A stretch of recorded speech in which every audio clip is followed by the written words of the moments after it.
देखिए, प्रतिशतता के विषय में हमने कल आपको बताया था, प्रतिशतता पार्ट 1 हमने पढ़ा था, जिसमें हमने बेसिक फार्मूला बताया था और फार्मूले से रिलेटेड कुछ क्वेश्चंस बताए थे। चूंकि आईटीआई अपने आप में अब ऑब्जेक्टिव हो चुका है, ऑब्जेक्टिव हो जाने के कारण इसमें हमें क्या करना है, हमें छोटे छोटे क्वेश्चन ही तैयार करने हैं जो कि हमें वहां पे करने में आसानी हो, और जो लॉन्ग क्वेश्चन होगा वो अब नहीं आएगा। ठीक है, देखिए प्रतिशतता पार्ट 2 में जो कल हमने पढ़ाया था उसका थोड़ा सा एडवांस वर्जन हम लेके चल रहे हैं। ठीक है, तो इसमें इसका जो फार्मूला था हमारे पास, ठीक है, तो उस फार्मूले के आधार पे हम कुछ 2-3-4 प्रश्न कराने का प्रयास कर तरीके का एक साधारण सा प्रश्न आ सकता है हमारे यहाँ कि 0.5 को साधारण भिन्न के रूप में व्यक्त कीजिए। देखिए, साधारण भिन्न क्या होता है, उसमें साधारण भिन्न का मतलब होगा कि हमें उसमें से प्रतिशत रिमूव करना है। तो देखिए, इसका पहला पार्ट क्या कह रहा है, 0.5 को साधारण भिन्न के रूप में हमें लिखना है। तो देखिए, कभी भी हमने सबसे पहले तो हम क्वेश्चन को उतार लें। क्या क्वेश्चन है हमारे पास, 0.05%। देखिए, जब कभी भी परसेंट का निशान दिखे, परसेंट का मतलब होता है प्रति 100, प्रति 100 का मतलब होता है प्रति में प्रति का मतलब क्या होता है, प्रति का मतलब होता है बटे। तो ऐसी कंडीशन में क्या हो जाएगा, 0.5 बटे, कभी भी प्रतिशत का निशान रिमूव करेंगे तो बटे में 100 हम लिख देंगे, ये बराबर इसके है। ठीक है, अब हमें क्या करना है, अब हमें इसको काट लेना है, और ये काटने के बाद जो भिन्न आएगी वो हमारी साधारण भिन्न होगी। तो साधारण भिन्न के लिए हमें क्या करना है, देखिए 0.5 है, इधर 100 है, तो हम इसको लिख लेते हैं आपके 0.05 इंटू 10 अपॉन 100 इंटू 10। ऊपर नीचे एक समान राशि का गुणा करने से उस राशि पर कोई फर्क नहीं पड़ता है। अगर हमने ऐसे लिख लिया तो इसको सॉर्ट आउट करेंगे तो क्या आएगा, देखिएगा 0.5 की इससे गुणा करेंगे तो ये हो जाएगा 5, और नीचे कितना हो जाएगा 1000। ठीक है, अब हम 5 को इससे काट देंगे तो क्या हो जाएगा हमारे पास, 5 को काटेंगे इससे कितना हो जाएगा 2, तो 2 की जगह 2 और 2 बिंदियों की जगह 2 बिंदियां, तो 1/200, 1/200 ये हमारे पास एक साधारण भिन्न हो गई, जो कि हमारे पहले प्रश्न का जवाब है। ठीक इसी तरीके से हम दूसरे प्रश्न को हल करने का प्रयास करते हैं। पहला प्रश्न हमारा अगर हल हो गया है, देखिए दूसरा प्रश्न क्या कह रहा है, वो कह रहा है 125% को साधारण भिन्न में बदलिए। 125 को हम लिख लेंगे फिर से, देखिए सेम कंडीशन में लिखेंगे हम 125%। 125% का मतलब क्या होगा, 125 कभी भी प्रतिशत का निशान हटाएंगे तो क्या करेंगे, बटे 100। बटे 100 करने के बाद क्या हो जाएगा, अब हम 25 के पहाड़े से काट सकते हैं। 25 पंजे 125 और 25 चौका 100, ये हमारा आंसर हो गया। ठीक है, इसी तरीके के प्रश्न हमारी परीक्षा में पूछे जाएंगे। प्रश्न कोई ज्यादा कठिन नहीं है, सिद्धांत सिर्फ हमें ये समझना है, जब कभी भी प्रतिशत का निशान हटाएंगे तो उसको बटे 100 करना है। ठीक है, और प्रतिशत का निशान लगाएंगे तब गुणा 100 करके प्रतिशत का निशान लगा सकते हैं। देखिए, इसको बहुत साधारण तरीके से समझने का कोशिश कीजिएगा। इसी को हम भिन्न को प्रतिशत में बदलेंगे तो क्या करेंगे। ठीक है, मैं एक साधारण क्वेश्चन इसी को रिवर्ट लेके चल रहा हूं। देखिए 5/100 और 5/4 को प्रतिशत में बदल लिए। अगर ऐसा होता है तब क्या होता है, प्रतिशत में बदलने के लिए गुणा 100 करने के बाद प्रतिशत का निशान लगा दिया जाता है। देखिए क्या हुआ इसमें, दोबारा गौर से समझने की कोशिश कीजिए। हम अपनी तरफ से कोई वही चीज जोड़ सकते हैं जो कि हमें घटाने का अधिकार है, या हम उसी चीज का गुणा कर सकते हैं जिसका कि हम भाग कर सकते हैं। प्रतिशत, अगर हम प्रतिशत का निशान हटाएंगे तो क्या हो जाएगा, बटे 100, और बटे 100 होते ही क्या हो जाएगा, 100 से 100 कट जाएगा, 4/5 की 4/5 रहेगा। देखिए इसको अगर हम आगे सॉर्ट आउट करते हैं तो क्या बनता है, 5/4, 5 की जगह 5 और 100 की गुणा हो जाएगी तो कितना हो जाएगा 500, और बटे 4 की जगह 4 और प्रतिशत का निशान। अब 500 में 4 का भाग दोगे तो भाई क्या आएगा, क्या आएगा 125। भिन्न को प्रतिशत में बदलना है अथवा प्रतिशत को भिन्न में बदलना है। ठीक है, तो इसी तरीके का मैं अगला प्रश्न लेके चलता हूं जिसमें कि हमें भिन्न को प्रतिशत में बदलना है। देखिए दोबारा अपनी, चलिए देखिए आपकी स्क्रीन पे एक अच्छा प्रश्न आ चुका है। 9/16 को दर प्रतिशत में बदलिए। 9/16 को प्रतिशत में बदलना है तो क्या करेंगे हम, देखिए 9/16 की जगह हम 9/16 लिख लें। ये रहा 9/16। अब हमें जब प्रतिशत में बदलना है तो हम क्या करेंगे, प्रतिशत में बदलने के लिए 100 की गुणा की और 100 की ही भाग कर दी। ठीक है, ऐसा अगर हम कर देंगे तो क्या वैल्यू होगी इसकी वैल्यू होगी 1, और 1 का गुणा किसी में भी करेंगे तो कोई परिवर्तन नहीं होता। तो इसका मतलब क्या हुआ, बारीकी से समझने की कोशिश करें। 9/16 गुणा 100 और ये भाग का निशान हटाने के लिए हम क्या लगा देते हैं, प्रतिशत का निशान। तो कभी भी किसी भिन्न को प्रतिशत में बदलना हो तो 100 की गुणा करेंगे, प्रतिशत का निशान लगाएंगे, क्योंकि प्रतिशत का निशान जब हटाते हैं तो 100 की भाग करते हैं तो 100 से 100 कट गया, तो हमारे पास वैल्यू वही रहेगी। तो देखिए दोबारा गौर से समझने की कोशिश कीजिए। ये हो गया 9/100/16 और ये हो गया प्रतिशत। 16 का भाग इसमें हमें देना है 900 में, तो सब 16 का भाग 900 में देते हैं तो हमारे पास किस तरीके से प्रक्रिया अपनाई जाएगी, 16 900 और ये वैल्यू कितनी आएगी, 16 का भाग 900 में देंगे,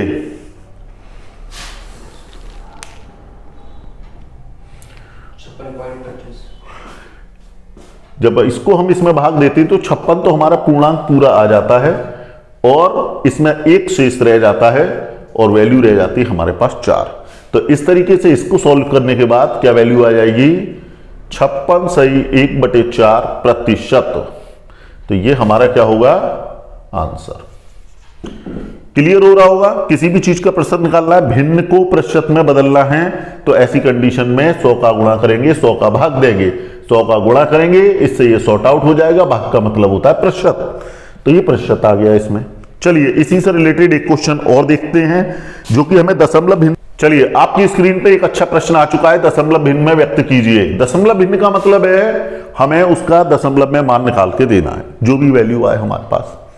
देखिए दशमलव भिन्न में बदलना है तो मतलब प्रतिशत को रिमूव करना है। तो इस तरीके का भी प्रश्न हमारे परीक्षा में आ सकता है कि 0.25 को प्रतिशत में उसको दशमलव भिन्न में व्यक्त कीजिए। ठीक है, तो ये 0.25% है। 0.25% एक छोटी सी छोटी वैल्यू हो गई, मतलब 1/4%। तो हम इसको कैसे लिखेंगे, देखिएगा 0.25%।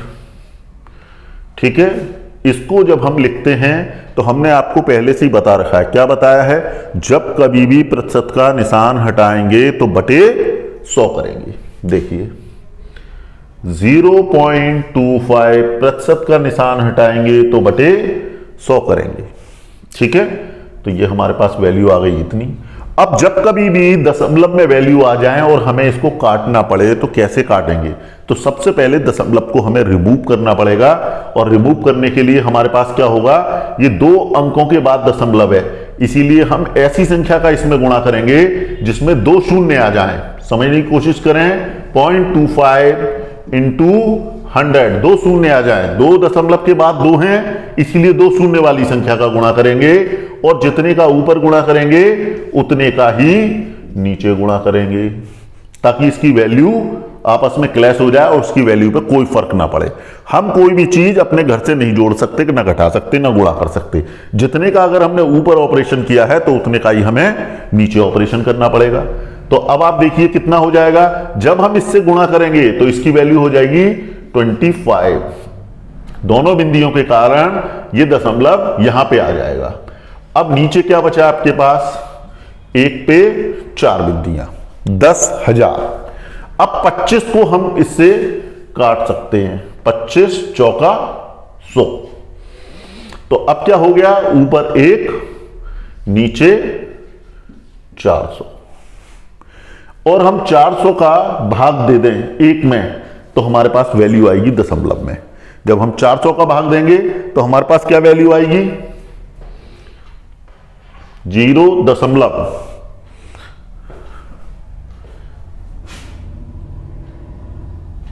0.0 0025 ये हमारा आंसर होगा।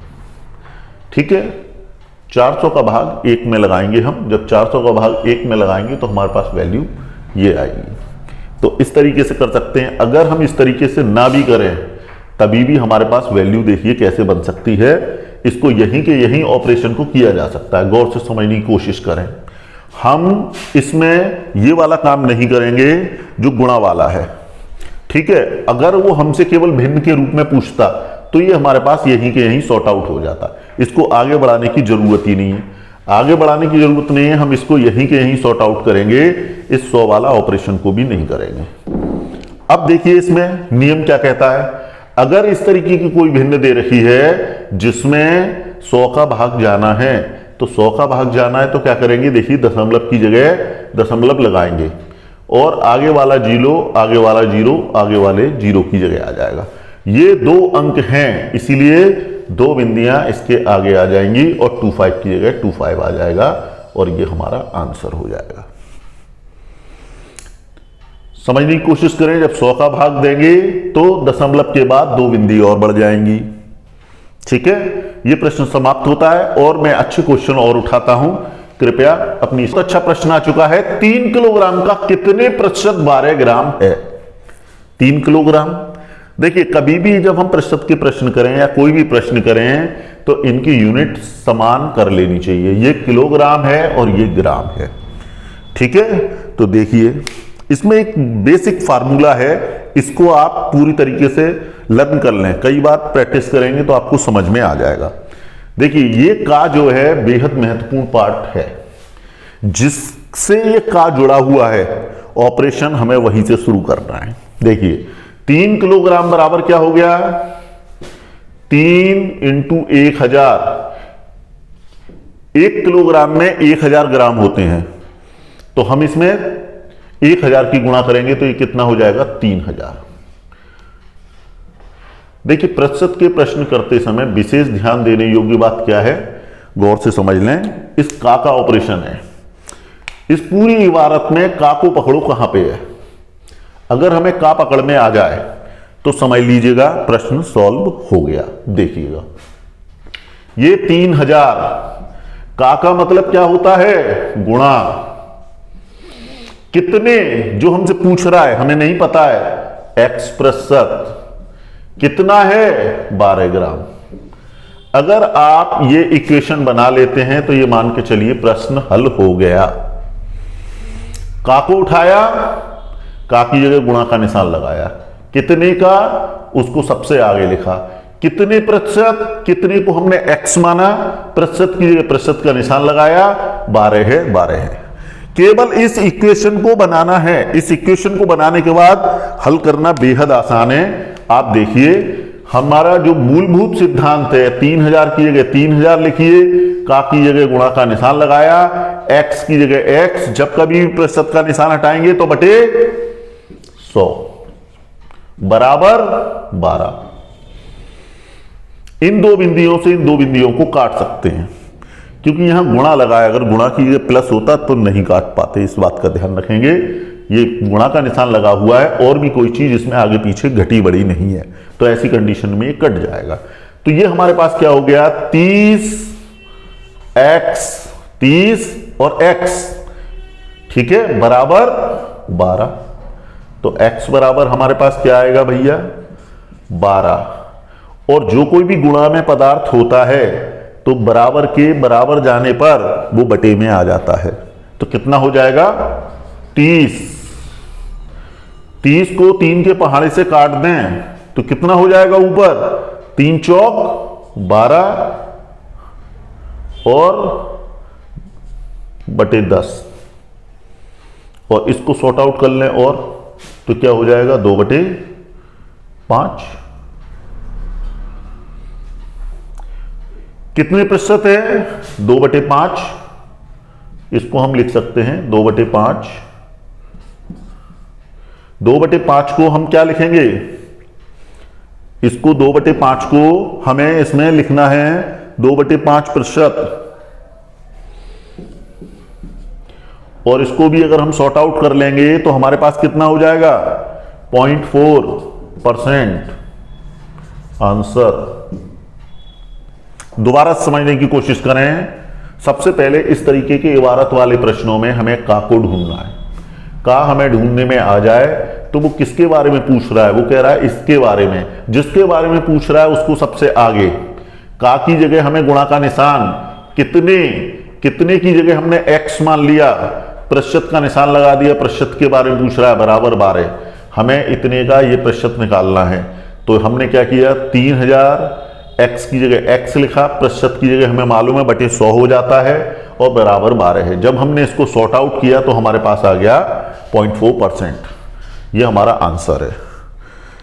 चलिए इसी से रिलेटेड एक दो क्वेश्चन और देखते हैं जो कि हमें अपने इसमें इबारत से संबंधित करने हैं। 432 का 6 सही 2/3% कितना होगा है? अब देखिए इसमें सेम वैसे ही फार्मूला बनाना है जो जस्ट इससे पहले बनाया था। हम सबसे पहले इबारत वाले प्रश्नों में का को आइडेंटिफाई करेंगे। तो वो क्या कह रहा है 432 का की जगह का लिख लेते हैं। चलिए अभी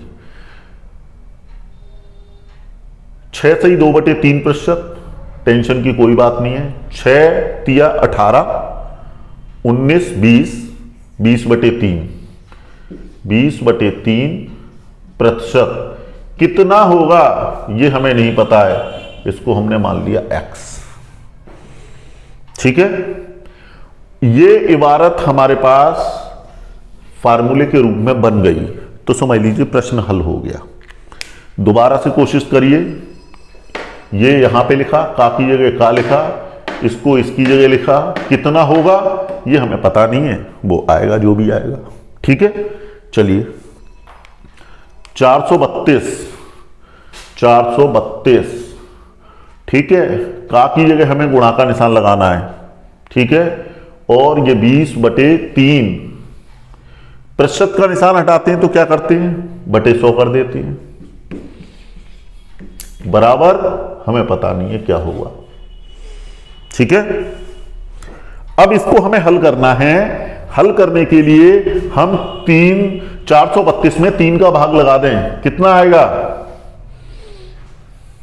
3 एकम 3 और बचे 13, फिर 3 चौक 12, 3 चौक 12 4 और फिर 3 चौक 12 144। जब 3 का भाग हम इसमें पढ़ देते हैं तो हमारे पास आता है 144 और हमने 20 को काट दिया इससे 5 बार। ठीक है, तो हमारे पास ऊपर क्या बचा, अब कुछ भी नहीं, 144/5। 3 खत्म हो गया यहां से, 144 आया, 20 खत्म हो गया ऊपर से, यहां 5 आया और ये वैल्यू आ गई आपकी x की। जब 144 में 5 की गुणा करनी हो, देखिए बहुत अच्छा मैं एक कॉन्सेप्ट आपको बता रहा हूं। 5 का गुणा भाग करने में हमें लग जाता है समय, 5 का गुणा भाग करने में हमें समय ना लगे, इसमें एक जादुई ट्रिक देख लीजिए। 5 का गुणा भाग करने में हमें समय ना लगे, इसके लिए हम ऊपर नीचे 2 की गुणा कर दें। ठीक है, भाग से ज्यादा आसान काम है गुणा करना। 144 का दूना 288 और नीचे 5 दूनी 10। जब हमने बिंदी वाली संख्याओं का भाग ऊपर देते हैं तो दशमलव पीछे से एक तरफ इधर हट जाएगा, तो ये कितना हो जाएगा 28.8। इसकी वैल्यू आएगी, ये परसेंटेज में नहीं आएगा, परसेंटेज का ऑपरेशन खत्म हो चुका है, ये वैल्यू आएगी। अगर ये रुपए होंगे तो ये रुपए आ जाएंगे, अगर ये लीटर दूध है तो ये दूध लीटर में आ जाएगा, अगर ये किलोमीटर है तो ये किलोमीटर में आ जाएगा। ये कितना है, तो इसकी वैल्यू आई 28.8। दोबारा से एक बहुत फास्ट मूवमेंट में समझने की कोशिश करें। हमने इस इबारत से इसको लिखा, का विशेष महत्व है, का को हमें अवश्य लिख लेना चाहिए। का जिसने लिखना सीख लिया तो वो क्वेश्चन को बड़ी आसानी से सॉल्व कर सकता है। देखिए 432 का की जगह हमने गुणा का निशान लगाया, 20/3 की जगह 20/3 लिखा, और जब प्रतिशत का निशान हटाते हैं तो बटे 100 करते ही करते हैं, हमने बटे 100 कर दिया। कितना आएगा हमें नहीं पता, हमने उसको x मान लिया था। ठीक है, तो हमने जब इसको सॉर्ट आउट किया तो हमें लगा कि ये संख्या 3 से कट जाएगी, तो हमने जब 3 से काटा तो 144 बार कट गई, और ये 20 को हमने इससे काट दिया 5 बार कट गया। अब ये आ गई संख्या हमारे पास 144/5। 144 में 5 का भाग दे दो, प्रश्न सॉल्व हो जाएगा। कभी कभी क्या होता है कि 5 का भाग देने में हमें समय ज्यादा लग जाता है। जब कभी भी 5 का भाग देना हो तो हमारी ट्रिक अपनाइए 2/2 वाली। तो 2/2 वाली ट्रिक अपनाते हैं तो दूना करने में हमें बहुत आसानी है। 144 का 288 किया बटे 10 किया और हमने 2.8 लिख दिया। ये हमारा आंसर हो गया। चलिए और भी अच्छे रिलेटेड एक नया क्वेश्चन आ रहा है। देखिए बहुत अच्छा क्वेश्चन हमारी स्क्रीन पे आ चुका है। 4/5 बराबर कितने प्रतिशत? अरे सर रेशियो का तो आपने बताया ही नहीं था। टेंशन की कोई बात नहीं है। रेशियो का मतलब होता है बटे। ठीक है, रेशियो का मतलब क्या होता है? बटे। टेंशन लेने की कोई बात नहीं है। रेशियो का मतलब होता है बटे, अर्थात 4/5। ये वैल्यू क्या हो गई? 4/5। 4/5 का हमें प्रतिशत निकालना है। जब कभी भी हमें प्रतिशत निकालना हो 4/5 ये भिन्न है तो हम क्या करते हैं? इसमें 100 की गुणा करके प्रतिशत का निशान लगा देते हैं। कॉन्सेप्ट मैं आपको पहले भी बता चुका हूं। प्रतिशत का मतलब होता है भाग, तो इसलिए 100 से 100 कट जाता है तो हमारी भिन्न वही बनी रहती है। हमने इसमें अलग से कोई ऑपरेशन नहीं किया है। ठीक है, मैं प्रत्येक प्रश्न को बहुत बारीकी से समझाना चाहता हूं ताकि कॉन्सेप्ट को हमेशा हमारे दिमाग में रहना चाहिए, ताकि प्रश्न हल करते वक्त किसी भी तरह की कोई गलती ना हो। अब ये क्या हो गया? 4 की गुणा 100 से हो जाएगी। ये हो जाएगा 400/5 और ये रहा प्रतिशत। देखिए पुराना फार्मूला फिर से याद आ गया होगा। जब 5 वाला कॉन्सेप्ट आए तो हम 2 गुणा 2 कर लेते हैं। ठीक है, 5 वाला कॉन्सेप्ट आएगा तो 2 गुणा 2 कर लेंगे तो ये 4 दूनी 800 हो जाएगा और नीचे 10 हो जाएगा। बिंदी से बिंदी काट देंगे तो ये कितना हो जाएगा? 80%। प्रतिशत का निशान ये बराबर संग चलता चला आ रहा था, वही इसके साथ आ गया। तो ऐसे रेशियो वाले प्रश्न आ जाएं और प्रतिशत पूछ ले तो उसमें ज्यादा टेंशन की बात नहीं है। ये रेशियो भी एक भिन्न होता है और भिन्न को प्रतिशत में बदलने के लिए हमारे पास फार्मूला क्या होता है? 100 की गुणा करके प्रतिशत का निशान लगा दें और उसको सॉर्ट आउट कर दें। तो ये हमारे पास आंसर रहा। चलिए एक अच्छा प्रश्न फिर से देखते हैं। देखिए ये रहा हमारी, देखिए बहुत अच्छा एक क्वेश्चन हमें मिला है। ये रहा आपकी स्क्रीन पर। एक व्यक्ति अपनी मासिक आय का 12% बचाता है। यदि उसका मासिक खर्च रुपए 19,360 रुपए हो तो उसकी मासिक आय बताइए। देखिए मासिक आय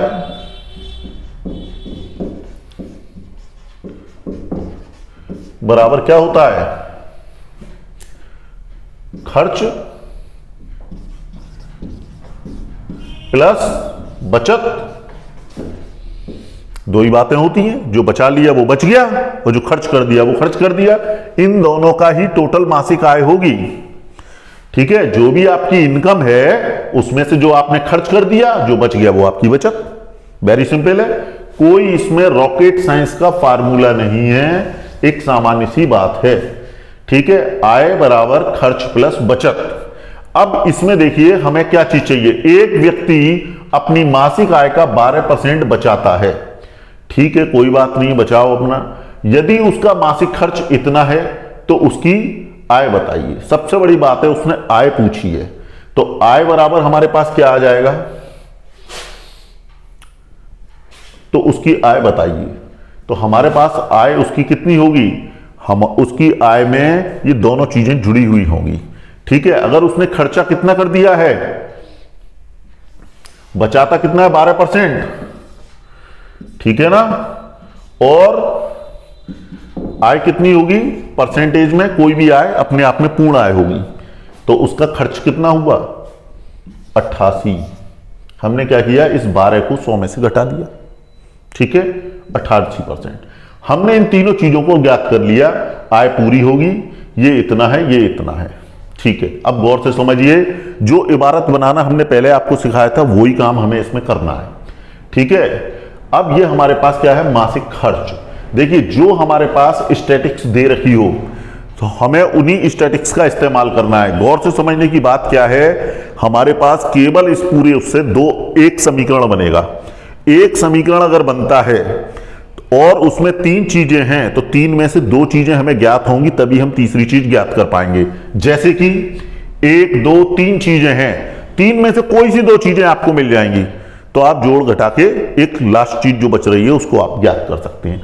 ठीक उसी प्रकार से हमारे पास 2 चीजों में इसमें देखना है, मासिक खर्च इतना है, ठीक है, और खर्च का परसेंटेज इतना है।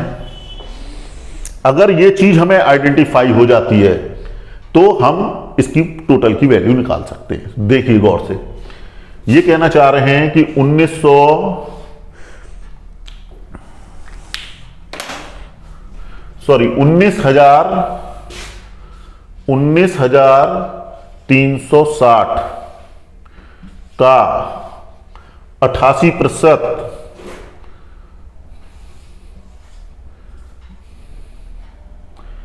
सॉरी